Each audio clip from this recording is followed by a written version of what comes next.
बहुत समय पहले की बात है। हिमालय की ऊंची ऊंची पहाड़ियों के बीच एक छोटा सा गांव बसा हुआ था। वह गांव प्राकृतिक सुंदरता से भरा था, लेकिन वहां के लोग एक भयानक राक्षस के डर से हमेशा सहमे रहते थे। उस राक्षस का नाम महिषासुर था। वह अत्यंत शक्तिशाली था और उसने कठोर तपस्या करके वरदान प्राप्त किया था कि कोई देवता उसे मार नहीं सकता। इस वरदान के कारण वह अहंकारी हो गया और उसने धरती पर अत्याचार करना शुरू कर दिया। गांव के लोग दिनरात भय में जीते थे। उनकी फसलें नष्ट हो जाती, पशु गायब हो जाते और बच्चे डर के कारण घरों से बाहर निकलने से कतराते। परेशान होकर सभी देवताओं ने मिलकर एक दिव्य शक्ति का आह्वान किया। उस दिव्य प्रकाश से माँ दुर्गा प्रकट हुईं। उनके चेहरे पर तेज था, आंखों में करुणा और क्रोध दोनों झलक रहे थे। उनके 10 हाथों में अलग अलग अस्त्र शस्त्र थे, जो देवताओं ने उन्हें भेंट किए थे। माँ दुर्गा का वाहन एक विशाल, शक्तिशाली सिंह था। वह सिंह केवल एक जानवर नहीं था, बल्कि साहस और शक्ति का प्रतीक था। उसकी गर्जना से ही बुराई कांप उठती थी। माँ दुर्गा सिंह पर सवार होकर धरती पर आईं, ताकि लोगों को महिषासुर के आतंक से मुक्त कर सकें। जब माँ दुर्गा गांव पहुंची, तो लोगों ने पहली बार आशा की किरण देखी। गांव की एक छोटी लड़की, जिसका नाम गौरी था, माँ दुर्गा को देखकर मंत्रमुग्ध हो गई। उसने अपने जीवन में इतना दिव्य दृश्य कभी नहीं देखा था।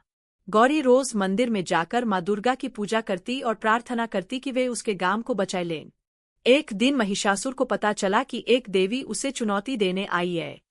वह क्रोध से भर गया और अपने सैनिकों के साथ युद्ध के लिए निकल पड़ा। आसमान में काले बादल छा गए, बिजली चमकने लगी और धरती कांप उठी। माँ दुर्गा शांत भाव से अपने सिंह पर सवार थीं। उनका सिंह जोर से दहाड़ा, मानो वह बुराई को चेतावनी दे रहा हो। युद्ध शुरू हुआ। महिषासुर ने अपनी पूरी शक्ति लगा दी। वह कभी भैंसे का रूप लेता, कभी हाथी का, तो कभी शेर का। लेकिन माँ दुर्गा अडिग रहीं।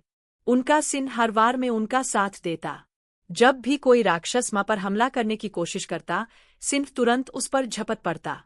गौरी और गांव के लोग दूर से यह युद्ध देख रहे थे।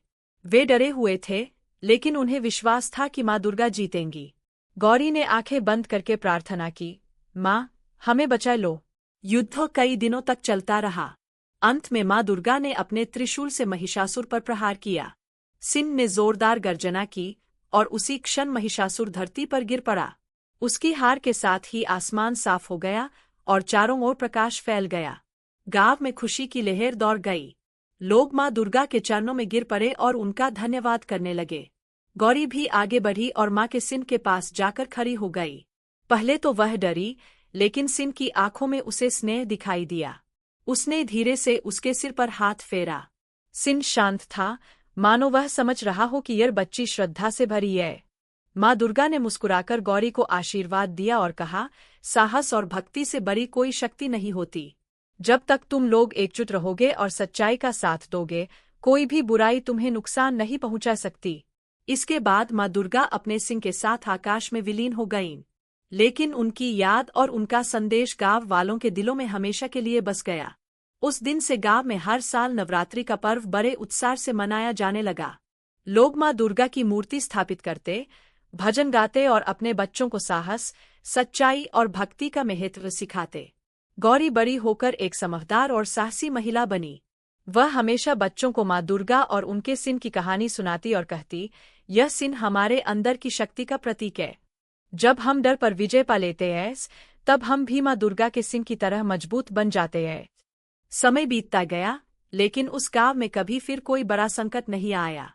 लोग एक दूसरे की मदद करते, प्रेम से रहते और माँ दुर्गा की शिक्षाओं का पालन करते। उन्हें विश्वास था कि माँ दुर्गा और उनका सिंह हमेशा उनकी रक्षा कर रहे हैं। और इस तरह माँ दुर्गा और उनके सिंह की यह कथा पीढ़ी दर पीढ़ी सुनाई जाती रही। एक ऐसी कथा जो सिखाती है कि साहस, विश्वास और एकता से हर बुराई पर विजय पाई जा सकती है।